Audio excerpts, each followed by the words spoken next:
You know what the worst thing in the world is? It's when you go out, ride your bike, record some content, get home, only to realize that your mic was not functioning the entire time. Well, that is exactly what I'm going through right now, and it's why this video is a voiceover. Yo, what is up guys? Today we are going to be talking about something so critical, so essential to the art of riding a motorcycle that even Gixxer made a video about it. For those of you who don't know who Gixxer is, he is an American motor vlogger who does some batshit crazy stuff in all of his videos, and that's kind of his core competency as a content creator. Anyway, he made a video recently about inexperienced riders hopping on very powerful motorbikes and being unable to use the front brake properly. He made this video because there were a string of accidents in his local area that ended in either fatalities or near fatalities.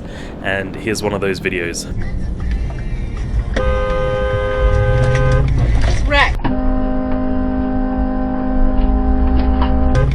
Wrecked. He did.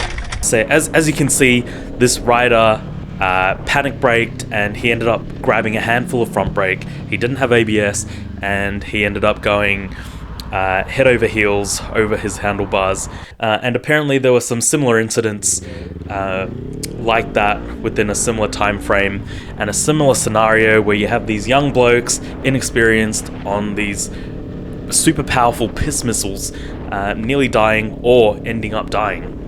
And Gixxer speculates that a good part of these accidents was due to the inability to use the front brake properly. And so that's what we're going to talk about today. So let's first tackle the inexperienced side of it.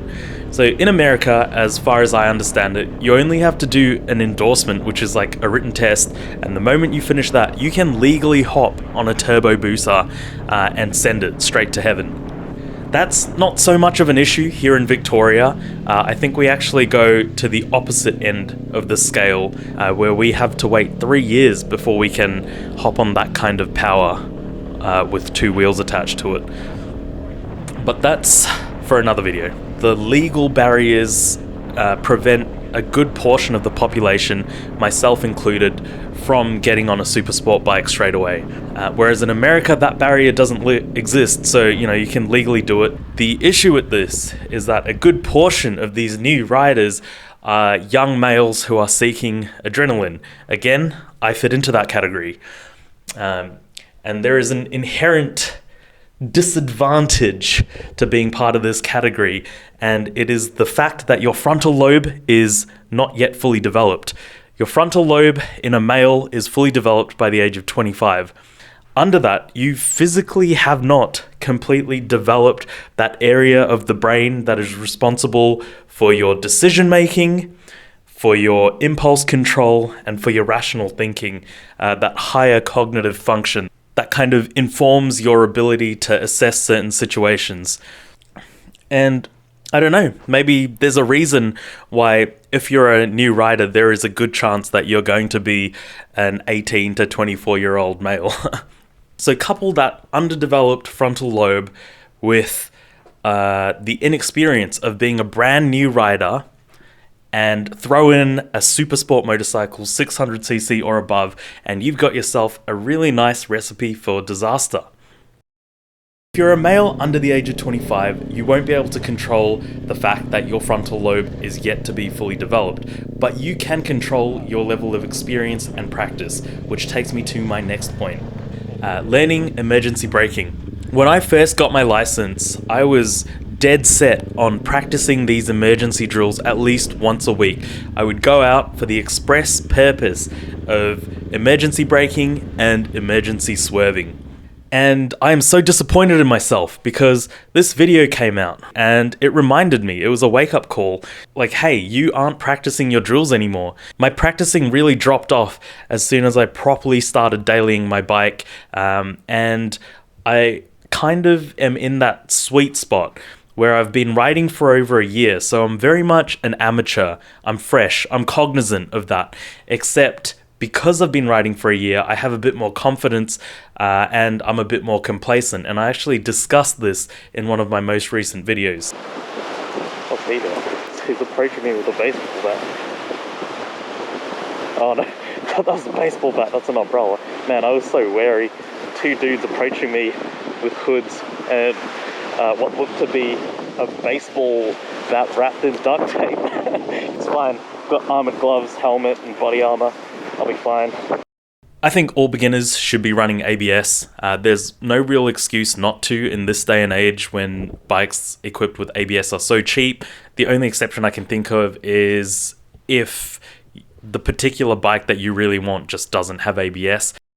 So let this be a wake-up call to both new, experienced, and soon-to-be riders. Gixxer brah's video was a wake-up call for me, and if you're watching this, I hope this video is a wake-up call to you.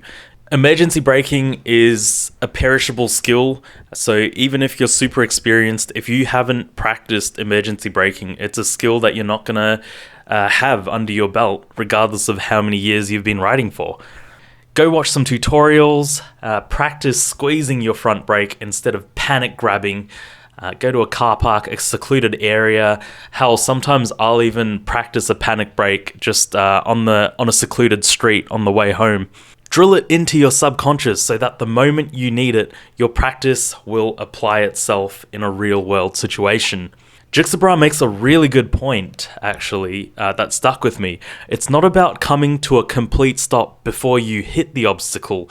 It's about hitting the obstacle as slowly as possible. So if you reframe it like that, you're much less inclined to just grab a fistful of front brake because flipping yourself off a bike at 60 kilometers an hour is so much worse than hitting a car while traveling at 15 kilometers an hour. I do enjoy Gixxer brah's content, and I'm sure most of you do too, but it's really important to remember that he is an outlier, and it's a big part of the reason he has such a large online following. He's got a fun personality, he's great to watch, but a lot of people do watch him because he's doing the shit that nobody else is doing, and for good reason. Like, it is some batshit crazy stuff. And just because we're now starting to see this influx of people who ride like that on YouTube and TikTok, you gotta remember to not become desensitized to it. That is not normal. And it requires a lot of skill, and the consequences are so grave, but it's how you manage those risks and weigh up whether it's worth that reward. So stay safe, stay responsible, rubber side down, my fellow riders, and any of you soon-to-be riders out there. I appreciate you all. I hope you enjoyed the video. Remember to like, comment, and subscribe, and I'll catch you on the next one.